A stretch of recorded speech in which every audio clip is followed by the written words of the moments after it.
from Tampa Bay's streaming news leader. Sponsored by the Pink Plumber.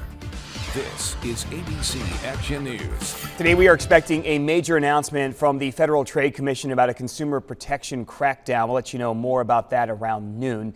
Greg D will have a look at your weather coming up. Good morning, I'm James Tully. Here are your ABC Action News headlines on this Wednesday morning. First up, we're working to learn the identities of the man and woman found dead inside a Newport Richey home yesterday. This is on Black Fox Drive. You're getting an overhead look at it. Authorities have not yet released how the couple died or if they have any leads on any suspects, but they do say there is no threat to the public. Today, the attorney for the Gibsonton mom facing manslaughter charges will be holding a press conference.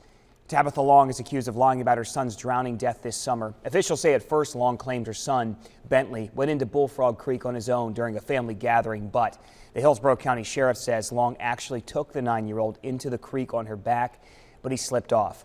A lab test found marijuana and alcohol in her system. A press conference is set for 2 this afternoon. You can check for updates right inside this app.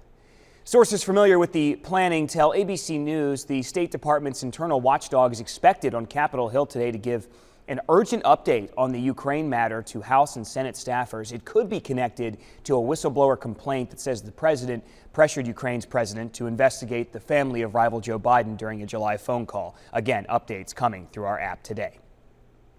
More than a quarter of people in the United States say they did not read a book all of last year, not even part of one. And that includes print, electronic books, even audiobooks. The Pew Research Center survey also looked into who these non-readers are. It turns out people who didn't go to college and those who make less than $30,000 a year were less likely to pick up a book.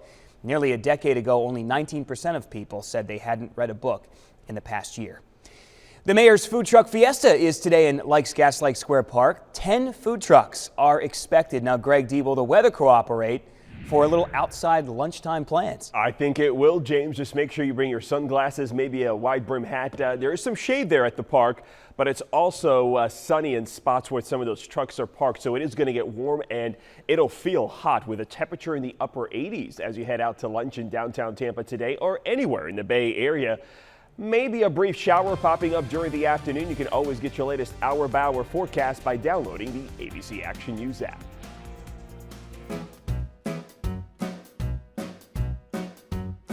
If there's a clog in your sink or your backed up toilet starts to stink, the Pink Plumber will fix it in a wink. Call 727-222-PINK. We are the plumbers in pink. If your water's leaking, there's no time to think. Google Pink Plumber and click the link or call 727-222-PINK.